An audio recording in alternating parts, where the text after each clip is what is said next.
America, Iran దేశాల మధ్య ఉద్రిక్తతలు మరోసారి యుద్ధ వాతావరణాన్ని తలపిస్తున్నాయి.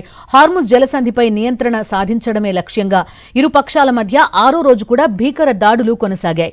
ముఖ్యంగా అమెరికా సైన్యం తన దాడుల పరిధిని మరింత విస్తృతం చేసింది. గురువారం అర్ధరాత్రి దాటిన తర్వాత ఇరాన్లోని కోస్తా తీర ప్రాంతమైన బందర్ ఖమీర్ వద్ద ఉన్న 2 కీలక వంతెనలతో పాటు బందర్ అబ్బాస్ నౌకాశ్రయానికి పశ్చిమంగా ఉన్న రైల్వే జంక్షన్ లక్ష్యంగా అమెరికా క్షిపణి దాడులు చేసినట్టు ఇరాన్ ప్రభుత్వ వార్తా సంస్థలు వెల్లడించాయి. అయితే ఈ తాజా దాడులపై అమెరికా సైన్యం ఇంకా ఎలాంటి అధికారిక ప్రకటన చేయలేదు. అమెరికా అధ్యక్షుడు డొనాల్డ్ ట్రంప్ హెచ్చరించిన విధంగానే ఇరాన్లోని పౌర మౌలిక సదుపాయాలపై దాడులు వేగవంతమయ్యాయి.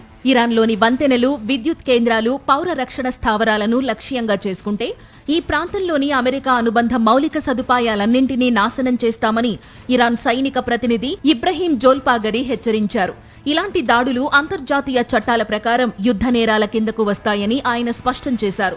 గత వారం రోజులుగా అమెరికా దళాలు ఇరాన్ కమాండ్ సెంటర్లు, వైమానిక రక్షణ మరియు నిఘా వ్యవస్థలపై వరుస దాడులు నిర్వహిస్తున్నాయి.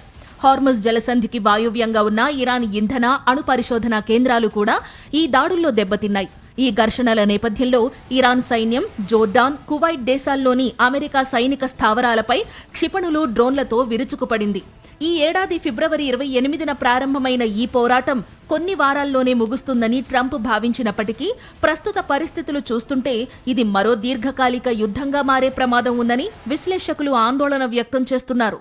మరోవైపు ఈ సంక్షోభాన్ని ముగించడానికి దౌత్యపరమైన చర్చల మార్గాలు కూడా పూర్తిగా మూసుకుపోలేదు. ఇరాన్ చర్చలకు సిద్ధంగా ఉందని వైట్ హౌస్ ప్రతినిధి కారోలిన్ లీవిట్ సంకేతాలు ఇచ్చారు. తీవ్ర నష్టాలు ఎదుర్కొంటున్న ఇరాన్ అమెరికాతో ఒక ఒప్పందానికి రావాలని కోరుకుంటున్నట్లు ఆమె పేర్కొన్నారు.